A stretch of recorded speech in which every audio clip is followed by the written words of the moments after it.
Are we living in the last days? Yes.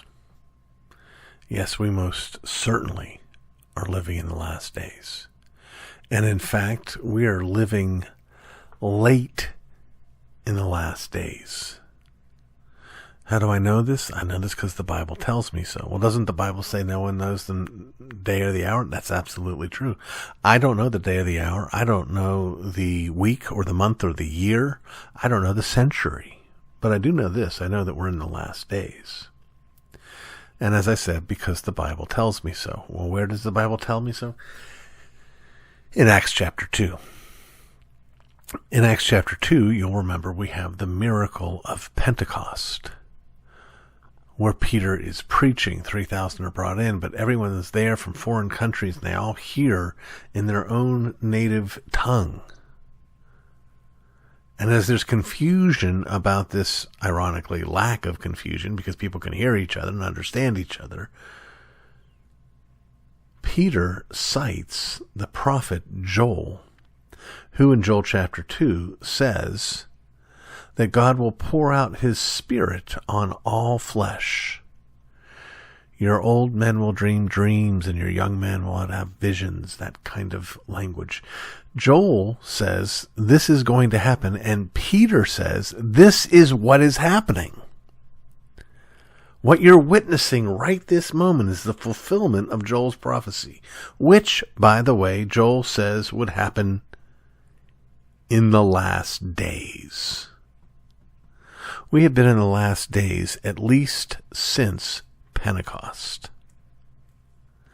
Now, are we in the days wherein Jesus is sure to come back sometime in the very near future? I have no idea. I do know this. I know he calls us to be ready. I know he calls us to be faithful. I know he warns us there's going to be hardship and trouble. Did you know that the 20th century saw not only more martyrs of the Christian faith than any other century, but that it saw more martyrs than all other centuries combined? Wow. Now, why do I mention that? Well, because typically what happens is we start to feel like the end is near when things get hard where we are. But they've been hard where other people are for a long, long time. The fact that now Christians are losing their cultural standing in the West isn't proof that surely this must be the end of days. The fact that there's turmoil in the Middle East is not proof that this must be the end of days. The fact that there's pressure to get a vaccine does not necessarily mean this is the end of days. It might. Please don't misunderstand. I'm not here to mock that idea. I am here to say we need to be cautious about being overconfident. And every bit of overconfidence that we have, we should be pouring into a zeal for being prepared. But what does it mean to be prepared? Well, what it means to be prepared is to be about the business of Jesus. It means to disciple the nations. It means to preach the good news. It means to bring all things under subjection. It means to do the work that we're supposed to be doing while the Master tarries.